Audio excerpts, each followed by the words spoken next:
there's a lot of room in Nashville for growth in the commercial and in the residential worlds, Mhm. and even down to just geographically. Like one of the things I love about Nashville is we can really go all four directions with growth. Whereas a lot of the sister cities that we look at, they're up against a mountain range or an ocean or something that would force growth one way, and we don't have any of those constraints here. Hey guys, welcome back. I've got a very, very special treat for you today.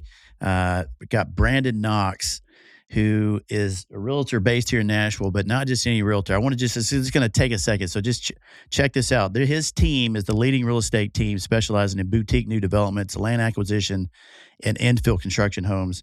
He is a lifetime Diamond Elite Award winner from 2014 to 2023. They were just given the top award for sales last week or 3 weeks ago and here in Nashville. They're the number one top listing and number one top selling team for the Greater Nashville Realtors Association for 21 and 22. It's closed over 4,000 real estate transactions for almost $1 billion in volume, $925 million. And then is the 2016, 2022 new construction sales team leader in the market.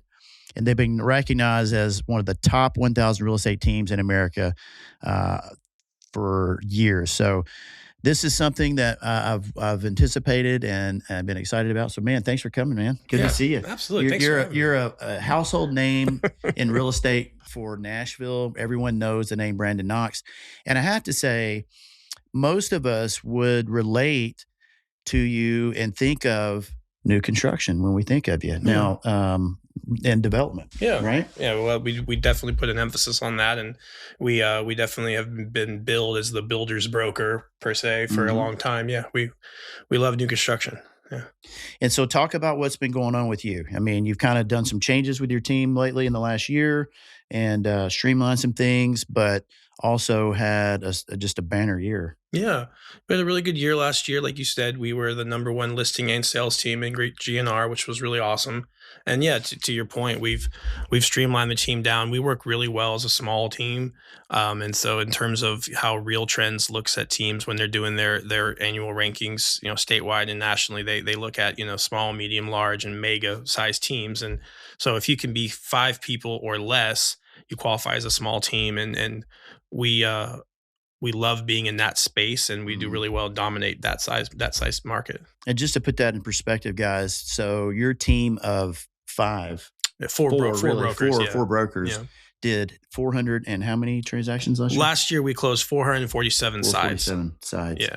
So some of those we got double sides. If we sold a lot that was unrepresented, we can turn in both sides. But hundreds of deals. Yeah. Right. So talk about what you see coming up. I mean, Nashville, people are still coming, right? Oh yeah, it's the place to be. You've been here for a while. You spent some time in New York City. We'll talk about that. But what do you see happening right now as we move into 2024? There's still a lot of people coming. Yeah. So this is our 10th year in business here in Nashville. I moved here in 2013, but I didn't really start doing business until 2014. Yeah, we're still seeing a lot of people move here. There's still a lot of the big effects that we haven't really felt in the real estate business yet. So, the Amazon, the Oracles, those types of things, that still hasn't really all unfolded. So I think, Nashville is still a great place to come. We still have low cost of living. We still have great jobs, great schools. Obviously we have a very tax advantaged state, for people moving businesses from California or New York. And, so I think, and we have a lot of runway. So what I mean by that is there's a lot of room in Nashville for growth in the commercial and in the residential worlds. And even down to just geographically. Like one of the things I love about Nashville is we can really go all four directions with growth. Whereas a lot of the sister cities that we look at, they're up against a mountain range or an ocean or something that would force growth one way. And, we don't have any of those constraints here. That's interesting. Yeah, I didn't think about that. So do you anticipate, what do you see happening over the next 10, 20 years here? Yeah. So I went to, I'm not a member anymore, but when I first moved here, I was part of the Nashville Downtown Partnership. And I used to go to all their meetings, and they would, have people come that were doing these big projects. And I remember the guys that were doing the Four Seasons, and the guys that were doing the new federal courthouse down there were speaking. I wish I could think of the guy's name, Neil. It'll come to me right after we leave, I'm sure. But they were speaking, and they were saying, when they were looking at Nashville, and they were out of Boston and Seattle, and they were saying, Nashville reminds us a lot of Seattle 10 years ago and Boston 20 years ago in terms of like the growth trajectory. Mhm. So I think that, Nashville, we're well over a million in the MSA now. Just we have all of the ingredients to be a big market and a leader of a market, and everything that you want to see from a pro business state to low taxes, a lot of opportunity. Like I said, great education, great workforce, and a lot of the big companies are coming here to kind of tap into, soak up the educated workforce that is here. It's coming out of these schools, Mhm. so I think it's going to grow. Any concerns from your standpoint for growing too fast? I don't really, I'm not a super political guy. And as far as things like transit and how we deal with housing and affordable housing and those things, those are a little beyond me. But Mhm. I think as long as it's sustainable and smart growth and it's put in the right places, like I definitely am a big believer in urban infill, Mhm. repurposing underutilized land inside the city limits versus the continual sprawl of, more farmland and more farmland. I mean, some of that inevitably has to happen, but I really love adaptive reuse and urban infill, and that's something that we specialize a ton in. And we most of our deals are inside Davidson County, but many of them are inside the 440 loop. What do you think is the biggest challenge for growth? I mean, is it traffic? Yeah, I mean, everyone's like, "Oh, we're going to be like Atlanta. We're going to be like how LA." Traffic, public transit obviously is a big hot button issue that again is above my pay grade. But Right. but the things I see, yes, are traffic, how we can effectively move people around. The transit is a big issue, and then making sure that the workforce that's going to be servicing Davidson County can afford to live anywhere remotely close to where they work. It's with that affordable housing component, it's important too. Right, right. Yeah. So talk about some of the developments you represent, you know? Sure. So we represent a lot of different developments, small and big. We've worked with at any given time. We've got several dozen builders that we represent. We've represented over the last 10 years. At one point or another, about 70 different pretty Wow. prominent Nashville developers and builders and urban infill guys. We've got some great projects coming. We've got a beautiful project coming in Hermitage off of Central Pike and Tulip Grove. We just finished a beautiful one in Bellevue, which I'm not sure if it is anymore, but when we closed them, which the last ones closed sort of last fall, it was the highest price per square foot in new builds in Bellevue. It was called Still Springs Ridge. Mhm, It's right off of Hicks and mhm, 70. We've got some beautiful single family, beautiful homes. We've got a 12 and a half, $13 million home in the new Harlan development off Old mm. Smyrna Road.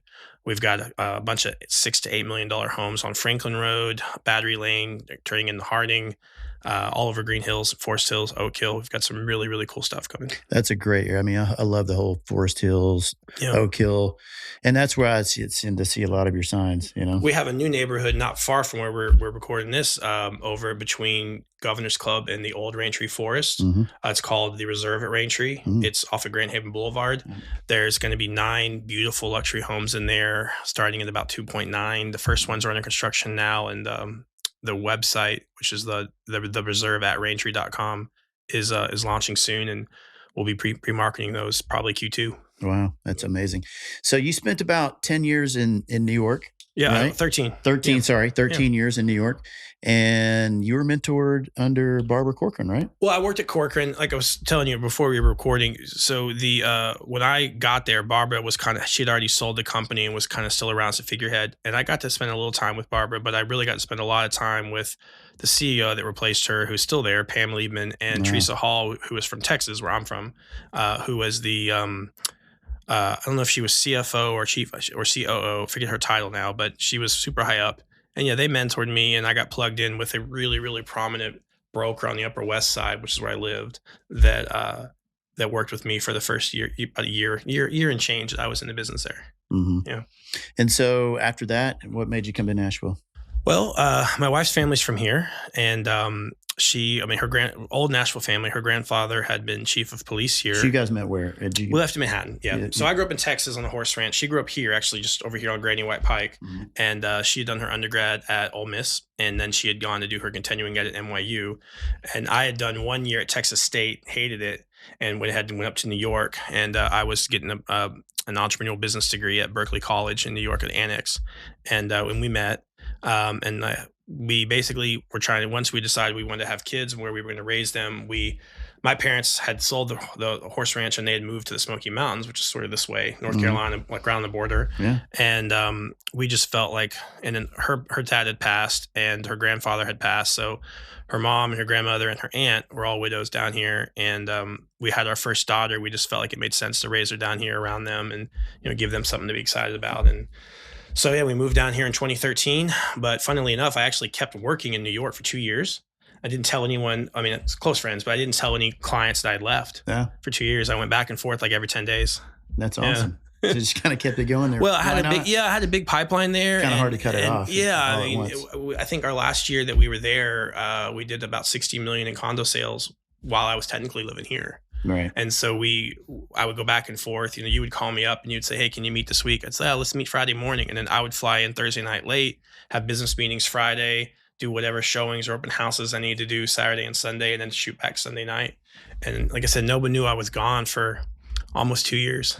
Amazing. Client wise. Yeah. So people out there, there's agents that are listening, watching. What do you say to people that are aspiring to be better at what they do in the real estate game? And, what would you attribute your success to? Yeah. Is there any one thing that you would say?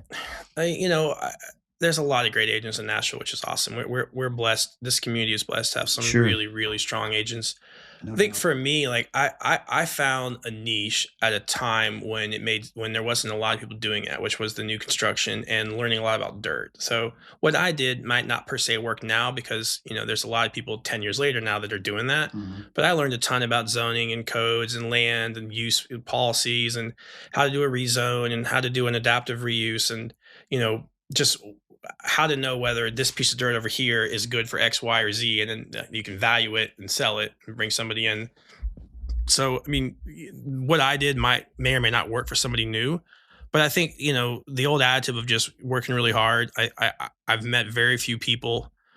I met a few, but I've met very few people that outwork me in terms of like energy and hours spent in our business and our side of the business. I've met very few, and then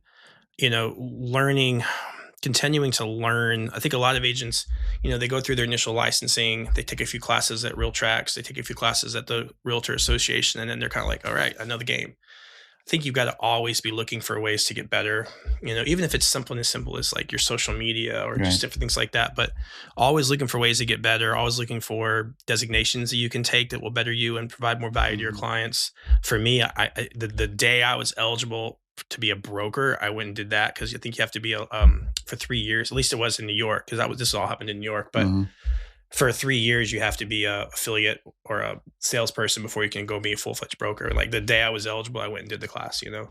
So just continuing to look for ways to add value to your clients and also treating it like a business. I think a lot of people treat it part-time, and I don't know how to be successful part-time.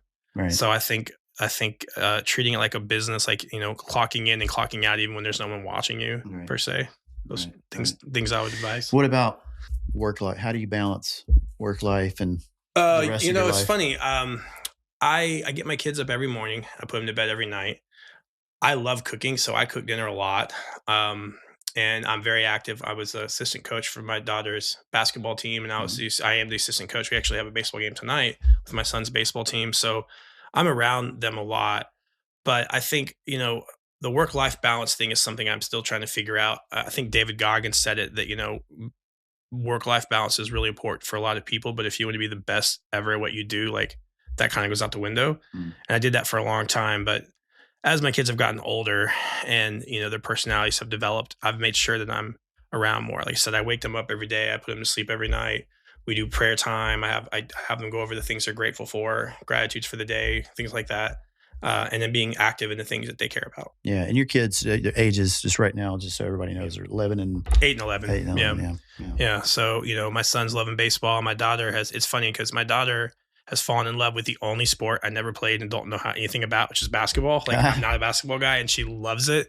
So, I do what I can to help. I still was the assistant coach, but luckily Coach Jason, the actual coach, was really knows his stuff with basketball because I don't, but it was fun. I had a good time doing it. Yeah. So, a much anticipated ruling, NAR. Yeah. I'd love to get your take. I know a lot of people love to hear yours. I mean, you're at a great, brokerage with Compass here in town. talk about, what your thoughts are in terms of what played out. Well, I think a little bit of it's overblown. Yeah, and again, I'm not, super tied in like politically with the whole who's and what's and why it happened. I think a lot of it, from what I can read, appears to be a, kind of a money grab with a bunch of attorneys that, have done copycat lawsuits. But what I know is that it really comes down to how you put whether or not commissions can be placed on MLS, whether or not the compensation can be shown or not. And what's funny is when I was talking to the higher ups at Compass, they were saying it's already that way in 14 of the markets, 14 of the states, many markets, but 14 of the states that Compass operates in, the most notable one being Washington State, where there's the big Seattle market. It's already been that way. It's been that way since the 90s. Mm. So really, I think it just comes down to making sure that when you're working with a buyer, you have a buyer's rep agreement that states what your compensation will be in the event that the seller's side doesn't offer compensation. And then when you're working with a seller, it's educating them to, hey, we probably want to offer a compensation to a buyer's agent. Maybe it's not the full 3% anymore, but it's something significant because we want these buyer's agents that have these great buyers. We want them to come and see our stuff, right? Right. So I think it's just as an education piece and just making sure that your documentation is in order and you are negotiating things like up front so that Mhm. it's not a scramble. Like, you get an accepted offer and, oh, by the way, what does it pay? Oh, it doesn't pay anything. Didn't you read? Mm. Oh, no, what are we doing? And you're trying to like retrade the deal. So I think as long as everything is upfront, transparent, everybody knows what it is, I think it'll be fine. And like I said, many of those markets have been working that way. It's really the coastal markets, from what I understand from reading about it, that haven't been working that way with buyers reps, like the Californias, the New Yorks, the South Floridas. Like those markets haven't been working that way, and those guys are a little bit in like a, what is this going to mean for us? But all of Middle America has been doing it like that forever, and since the '90s at least. Right. Right. So, yeah, I mean, you've got obviously the bigger the sale, the more the commission. So you have this, spectrum of home buyers. I mean, multi-million, people buying multi-million-dollar homes, and you got entry-level buyers. Do you see one versus the other being affected one more than the other, or do you see these higher end buyers rethinking like, gosh, I don't know if I want to pay that much commission to buyers, or do because am I correct that, if the sellers doesn't pay, then you have a buyer, I think of the first time buyer kind of situation where they're not going to have the money up front usually to come out to pay their agent out of pocket. it's definitely a consideration. I think, again, it's going to be about agents being able to show their value. Yeah. Buyer's agent, I do, and I'm mostly a listing agent. I mean, I control a lot of inventory. I have, I think, 58 active listings right now, another 40 that'll be pending in the next 30, 60 days. But I think it gives an opportunity for agents to sort of show their worth to people and Mhm. all the things they do. I mean, there's so many, especially first time buyers. They don't know anything about inspections and warranties and appraisals and how to do it. If it's a new construction buyer, how to do a blue tape and a repair proposal. And just, I mean, there's, I saw a buddy of mine had posted in the 96 things I do as a buyer's agent. Which ones do you not want? Pick which ones Mhm. you want. And it's like, so I think it's going to force, which I think is a good thing. It's going to force agents, us, to be able to clearly articulate our value, and it's going to be a conversation on some of those higher price point things. Could it go to a fee above a certain percentage? I mean, above a certain price? Could it go Mhm. to a flat percentage or a flat fee? I don't know. I think there are going to be a lot of people, especially agents that don't do a lot of business, that are going to be in sort of a race to the bottom who can do it for cheaper. Mhm. But I think a really, especially in a market like Williamson County where we're at, like a sophisticated buyer is going to need sophisticated representation, and they're not going to get that with the who can do it cheaper guy. Right. So I think that's going to be part of it. But I definitely could see a world where the higher price point stuff, gets is a percentage up to and gets capped. I could see that potentially. Interesting. Yeah. Yeah, that's what I wondered. I mean, especially multi-million-dollar properties, Yeah. because it's just a big number. And I think, Yeah. do you think this conversation, what do you think that the sellers, the American people that own real estate, what do you think they're seeing right now? What do you think you think they're waiting for it to play out and see how it plays out more, kind of like the real estate market is? Or what do you think their reaction is right now? Do you have a sense of that? I don't know nationwide. A lot of the clients that I've talked to, like my longtime, clients, many of whom are high net worth, they've already kind of made little jokes like, "Hey, we're still using you. We love what you do for us, and we couldn't do it without you. And don't worry about any of this." Kind of Right. gets essentially. So I Yeah. think it's gonna force real estate people to be more professional like other industries. And if Mm. you're not, I think if you're not on top of your game and you don't know your stuff and you don't bring a lot of value to the table, then maybe you aren't worth the percentage, and that might be okay. Like I mean, and again, I don't want to wish anything against anybody, Sure. but there's it's kind of like bad attorneys giving lawyers a bad name. It's like there's Mhm. some bad real estate agents that shouldn't be in our business that got into our business because it looks so easy, and I'm fine if those people are Mm. out. Yeah. You know, Yeah. So interesting times, and I think there's a lot to be said for what it'll look like in July and even maybe in the end of the year. You know what I mean? yeah, So I think the market really will, I think, play it out. yeah. You know, It always does. it always does. And people talk about the discount listing, but we already have those. I mean, Yeah. we've had those in the Yeah. past. I mean, lots There's of the them. list for less and the 1% fee people, and I know a couple of guys locally that they'll put your house on MLS for $500, and I mean, but you're getting no service, you're getting no marketing, you're getting no exposure, especially in a more challenging real estate market where everything's not just selling the second it Yeah. goes on. Right. What's your marketing plan? What kind of exposure are you getting my property? Like that all has value. Sure. If I can sell your property for super top dollar to a super well qualified buyer that's going to close, that's definitely worth something. Sure. Now the question can become, well, what is that actually worth? And that's where I think it'll kind of get down to brass Mhm. tacks. But Mhm.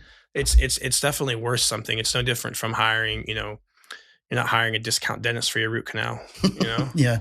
Yeah. So at least I hope not. Right. Right. Uh, yeah, I mean, what is it going over the border, south down south sometimes to get some Something, medical stuff done and whatnot. yeah. So, but hey, if that works, great. So, what are you excited about coming up?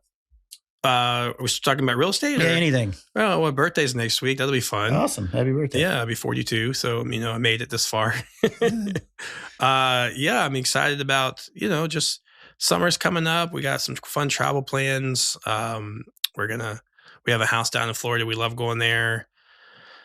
Where's your house in Kids, Florida? it's down in 38. Yeah. Yeah, down Yeah. in the Dune Allen area, if you know Yeah. that area. Yeah. Yeah, it's right on the water. It's not beachfront, but there's nothing between us and the water. Like there's some sand dunes and a little like kind of Yeah. coastal lake, but you see right to the water, which is Great. we love. And it was my wife's kind of one of her girlhood dreams to have a house down there. Like I didn't grow up going down there. I never knew it was a thing because I lived in Texas, so we Yeah. would go to Corpus or Right. Galveston or wherever. Hmm.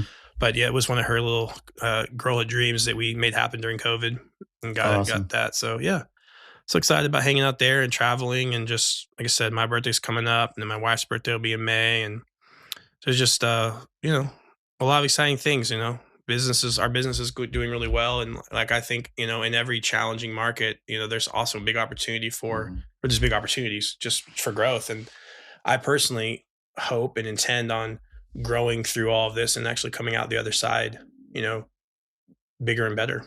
Amazing. Amazing. Man, thanks for coming on. Yeah. Great to see you. And guys, tune in. Where can people get in touch with you? Yeah, sure. So our brokerage website is www.knoxopensdoors.com. So S on opens, S on doors, it's plural. You can also check out our family investment business at landgroupusa.com. And you can always reach out to me. I'm Brandon at either one, Brandon. And if I can help you, I'd love to. All right. All right. Give him a shout, guys. Thanks, man. Good to Yes, see you. sir. Thank you.